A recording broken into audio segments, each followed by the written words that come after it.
Broadcom a livré une démonstration de force pour son troisième trimestre 2025 avec des résultats records qui ont pulvérisé les attentes, affichant un chiffre d'affaires de 16 milliards de dollars et un résultat d'exploitation de 10,5 milliards de dollars. Donc on parle ici d'une entreprise qui arrive à avoir des marges très élevées.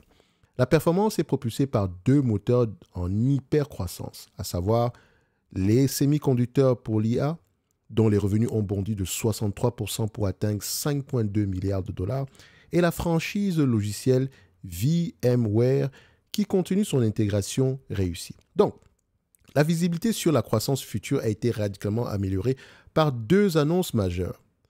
Premièrement, vous avez un carnet de commandes consolidé record s'élevant à 110 milliards de dollars et la signature d'un quatrième client pour les XPU majeurs avec un engagement de plus de 10 milliards de dollars.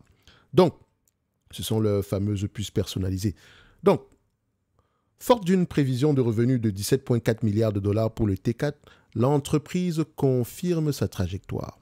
Cette dynamique exceptionnelle contraste cependant avec la faiblesse confirmée des marchés non liés à l'IA et une pression structurelle sur les marges brutes qui constituent les principaux points de vigilance pour les investisseurs. Donc, en ce qui concerne les chiffres, parce qu'ici, c'est un résumé très rapide ici des résultats en question, Broadcom, croissance des revenus. Ensuite, on regarde la marge brute. Premier niveau de pricing power, vous savez, c'est lequel? C'est la stabilité des marges brutes. Deuxième niveau, c'est la croissance des marges brutes. Qu'est-ce que vous observez devant vous? Je pense que devant vous, vous voyez qu'on a plutôt une entreprise qui arrive à faire croître ses marges brutes. Donc, c'est un point positif. Ensuite, marge EBITDA, est-ce qu'on va dans le même sens? Je dirais que oui. Ensuite, on regarde le nombre d'actions. Est-ce que le nombre d'actions diminue ou augmente? On a un nombre d'actions ici qui est plutôt en croissance, mais ce sont les raisons derrière qui nous intéressent. Comme vous pouvez le voir, c'est une entreprise qui est certainement en croissance pour le moment, mais la croissance, elle est liée à quoi? Acquisition ou organique? Ce sont des questions qu'on doit se poser. Donc, quand on regarde ici au niveau des acquisitions, on constate que c'est une entreprise qui a fait une acquisition aux alentours des années 2024. Il s'agit de VMware pour près de 25 milliards de dollars. Donc, il est tout à fait normal qu'ils aient financé cette acquisition en émettant de nouvelles actions. Donc, si on va également regarder au niveau de l'endettement, la dette totale, de préférence, on a un spike au niveau de la croissance de la dette ici. Et la dette n'est pas forcément mauvaise. Le plus important, c'est si vous décidez de racheter une entreprise, il faut au moins que cette compagnie-là vous permette de maintenir les marges que vous aviez précédemment ou bien de les augmenter. Parce qu'on n'achète pas une entreprise pour avoir des marges de moins en moins élevées dans le futur. Ça, c'est un problème. OK? Donc, la croissance du revenu, c'est bien, mais la raison derrière la croissance du revenu, c'est encore mieux que ça.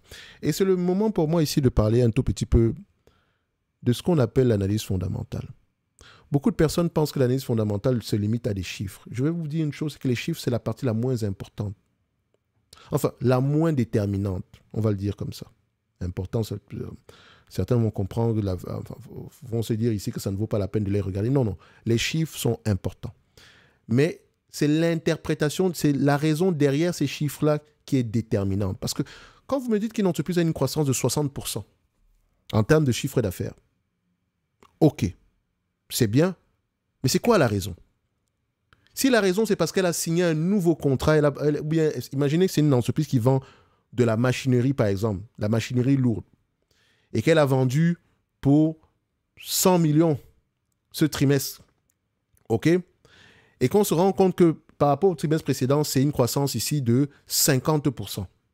Mais, quand on regarde en profondeur, on va se rendre compte que le type de produit qu'elle vend ici, c'est un produit qu'on n'achète pas tous les jours.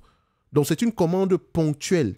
Et donc, il n'y a pas de récurrence au niveau de ces revenus-là. Donc, il faut faire attention. On ne peut pas se dire ici, on ne peut pas extrapoler la pérennité ou bien la durabilité de cette croissance-là. C'est la raison pour laquelle, quand on regarde une croissance de revenus ici, il faut toujours se poser la question de savoir est-ce qu'elle est liée à des acquisitions ou bien elle est organique. Sur les acquisitions, vous savez ce que ça veut dire. Organique encore, on peut rentrer en profondeur. Dans organique, il y a croissance des volumes ou croissance du prix. Si c'est croissance du volume, avec un prix stable, de préférence. Si c'est croissance du prix avec des volumes croissants, de préférence. Parce que si on fait croire que le prix alors que les volumes diminuent, ce n'est pas une bonne chose. Et je pense que pour ceux qui suivent cette chaîne, on l'a vu avec PepsiCo. Oui ou non? Oui ou non? Bref, l'analyse fondamentale ne se limite pas à des chiffres. Les chiffres nous permettent de savoir essentiellement si c'est une entreprise qui mérite notre attention, parce que l'historique est importante. Il y a de grandes chances qu'une entreprise qui s'est bien comportée au niveau des chiffres dans le passé se comporte également bien dans le futur. Mais maintenant, quand on achète cette entreprise, on n'achète pas pour hier, on l'achète pour demain. Et pour savoir si demain on aura à peu près la même chose, il faut à peu près savoir pourquoi est-ce qu'on a eu des chiffres excellents hier. Donc l'analyse fondamentale, ce n'est pas une affaire de chiffres. Les chiffres, c'est bien, mais la raison derrière les chiffres, c'est encore mieux. Parce que parfois, vous pouvez avoir de très beaux chiffres, mais les raisons derrière, en fait, vous font rester sur la ligne de touche. Donc, c'est pour ça qu'il est important de lire les rapports financiers, de savoir les interpréter. Et croyez-moi, ça vient avec l'expérience. Si vous pensez que vous faites de l'analyse fondamentale parce que vous savez déterminer c'est quoi un PER ou bien la croissance, machin, vous n'êtes pas encore de faire l'analyse fondamentale. Vous faites l'analyse quantitative. Vous pouvez gagner de l'argent avec, hein? Il n'y a pas de souci par rapport à ça. Mais s'il vous plaît, quand une entreprise se casse la gueule, alors qu'elle a de bons chiffres, ce n'est pas parce que l'analyse fondamentale n'est pas bonne, c'est parce que votre interprétation n'était pas la bonne. On va tout simplement le dire comme ça. Au moment où vous avez pris vos décisions d'investissement. Après, parfois également, le marché est parfois bip et peut également se tromper à court terme. Donc, il est souvent également important de regarder les raisons derrière les fondamentaux quantitatifs. C'est pour ça que pendant plusieurs années, sur Meta, je vous disais toujours, rappelez-vous, dans le temps. Non, même pas sur Meta, c'est trop facile. Allons sur Netflix. Netflix perd des abonnés. OK. Mais vous avez oublié que Netflix a gagné énormément d'abonnés pendant la pandémie. Et donc, une grande partie de ces abonnés-là, si vous écoutiez le conférence call, on vous disait déjà qu'il y a de grandes chances que ce soit des personnes qui n'avaient pas l'intention de prendre Netflix. Vu qu'ils sont à la maison, ils ont pris Netflix, mais on ne sait même pas s'ils vont garder Netflix en conséquence. Donc, on pourrait s'attendre à un ralentissement. C'était écrit noir sur blanc. Écoutez les conférences call, les amis. C'est important. Bref, Broadcom aujourd'hui, en termes de valorisation, comme je l'ai dit, c'est une entreprise qui a deux segments. Vendeur ici de produits pour les semi-conducteurs, on va le dire comme ça, et vendeur de logiciels. Donc, on a un segment qui est plutôt stable, qui concerne les logiciels. C'est la raison pour laquelle c'est une entreprise qui sera peut-être située qui aura tendance à se valoriser à un niveau différent des entreprises de semi-conducteurs traditionnelles. Parce que ici, normalement, une entreprise de semi-conducteurs, c'est 15 fois les bénéfices. Vous normalisez ces résultats-là. Et il me semble que lors de notre dernière vidéo, je vous avais dit exceptionnellement, je peux payer 25 fois les bénéfices pour Broadcom parce que je sais que derrière, non seulement on a les outils liés à l'IA, les semi-conducteurs personnalisés, mais également on a des produits pour la mise en réseau qui sont également des éléments importants pour les pour le secteur, pour le développement ici des intelligences artificielles. Donc, moi je pense que Broadcom, c'est une entreprise qui pourrait s'échanger entre 20 et 25 fois les bénéfices. Je l'avais mis à 25 fois les bénéfices la dernière fois. Entre-temps, on a eu des hausses ici, comme vous pouvez le voir. De manière générale, les années sont tendance à faire de bonnes prévisions ici. 100% du temps, ils ont raison. Mais quand on regarde les prévisions, est-ce qu'elles s'améliorent? 6,38 il y a 6 mois, aujourd'hui c'est 6,65. 7,61 il y a 6 mois, aujourd'hui c'est 8,24. Donc c'est une entreprise sur laquelle les analystes sont de plus en plus optimistes. Ils sont déjà optimistes de manière générale, mais là ils sont de plus en plus optimistes. Alors, pour Broadcom, je ne paierai pas plus de 25 fois les bénéfices attendus en 2027, donc pas plus que 247 $. Évidemment, elle a du cash net en date d'aujourd'hui, donc on va prendre en considération ce cash net-là, 247 plus notre cash net en date d'aujourd'hui, plus 12 $, ça donne à peu près 200, ça fait 259 $. On va l'arrondir ici à 260 $ l'action. Donc pour moi, en date d'aujourd'hui, Broadcom, je ne paierai pas plus que 260 $ l'action si on me demande d'acheter la compagnie au complet. Ça, c'est mon avis. Maintenant, vous, en tant qu'investisseur, vous devez investir avec une marge de sécurité. C'est très important. Je dis bien, c'est très, très important. Parce qu'aujourd'hui, la question que je me pose, c'est est-ce que j'ai une marge de sécurité sur cette compagnie avant d'y investir? Et vous vous rappelez que sur Broadcom, Je pense on a parlé de Broadcom à un prix... Enfin, regardez les anciennes vidéos de Broadcom. Regardez-les. Donc, je vais aller regarder. Je vais mettre ici le target price. On va mettre collapse all. On met ici en information et technologie. Je rappelle que la watchlist est uniquement disponible pour les abonnés du Top Premium Infinity.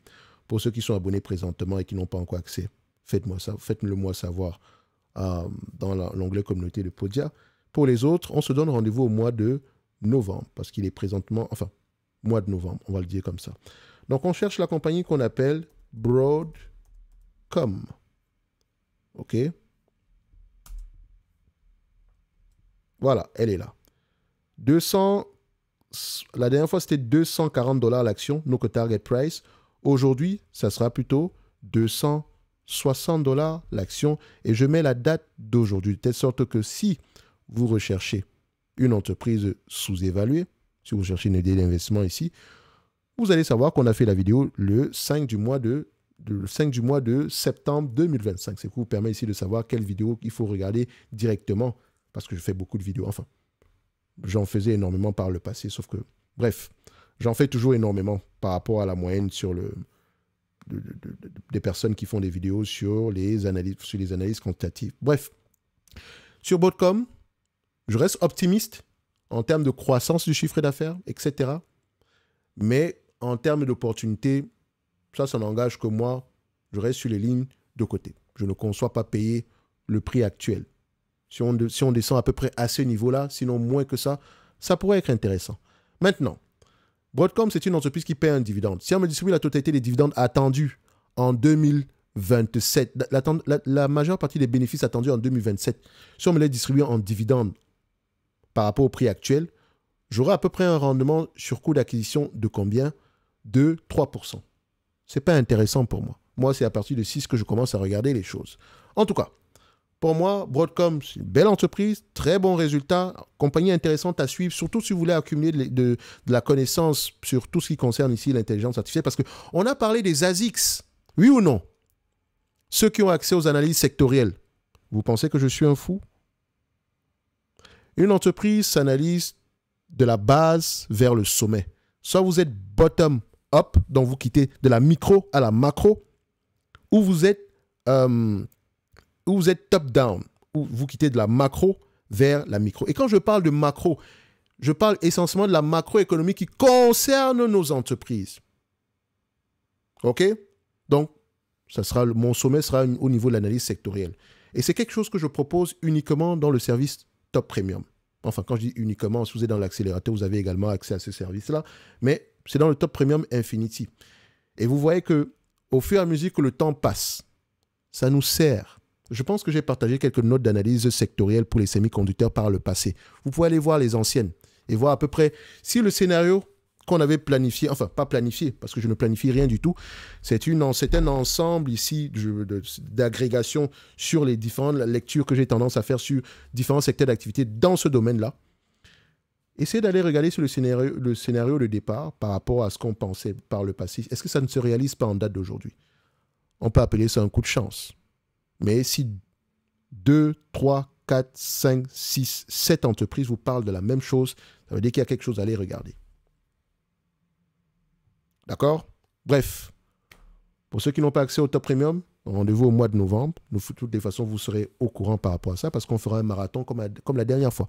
Entre-temps, je vous laisse avec les lives qu'on a fait précédemment au mois de juillet qui sont essentiellement disponibles ici dans le club. Le club, c'est un accès gratuit. C'est le club Top Invest. Vous pouvez poser vos questions à ce niveau-là et généralement, je vais y répondre lors d'un live qui est généralement mensuel. Bref, le lien en description de la vidéo. Et nous, on se donne rendez-vous sur les prochaines vidéos. Bravo à tous ceux qui détiennent encore du Broadcom en date d'aujourd'hui. Ceux qui veulent en acheter, courage à vous. Et ceux qui en détiennent encore aujourd'hui, ce n'est pas parce que j'ai mentionné que l'entreprise, pour moi, me paraît surévaluée que vous allez vendre. On ne vend pas une entreprise parce qu'elle paraît surévaluée. Ce n'est pas une bonne raison de vendre. On développera cette partie-là pendant nos lives au mois de novembre. Ne vous inquiétez pas, je vous réserve des surprises parce que les lives seront thématiques. On ne fera pas des lives pour répondre aux questions, mais il y aura généralement des choses à dire. On fera un live au moins pendant une vingtaine de jours. En tout cas, préparez-vous pour le mois de novembre. notez vos questions et je serai là pour y répondre tous les jours. Pour Broadcom en date d'aujourd'hui, pour moi, si tu détiens du Broadcom, garde tes actions. Et vous voyez que le temps finit par donner raison, surtout quand vous sélectionnez une entreprise de qualité. Parce que ça n'a pas été facile de détenir du Broadcom. Hein. Au mois d'avril, c'était la fin du monde, n'est-ce pas? Aujourd'hui, certains regrettent de n'avoir pas acheté. Mais ne vous inquiétez pas. Le regret fait partie de la vie de tout investisseur sérieux. D'accord? Donc, tôt ou tard, les opportunités d'investissement se présenteront à nouveau. Faites-moi confiance par rapport à ça. Le marché est là pour vous servir. Le matin, tu te lèves le matin, tu dis, OK, j'ai 1 000 € à investir. Quelles sont les opportunités disponibles? S'il n'y en a pas, ou bien s'il n'y a pas des entreprises qui m'intéressent, j'attends patiemment la prochaine. Ne vous inquiétez pas, il y en aura. Chaque année, il y a au moins, et je n'exagère pas, une entreprise exceptionnelle sous-évaluée. Parfois même, l'entreprise exceptionnelle peut rester sous-évaluée pendant très longtemps. N'est-ce pas? On parle d'Alphabet. La fin du monde. Vous oubliez que vous consommez YouTube. YouTube vaut autant que Netflix. Bref, merci, au revoir. Lisez vos rapports financiers.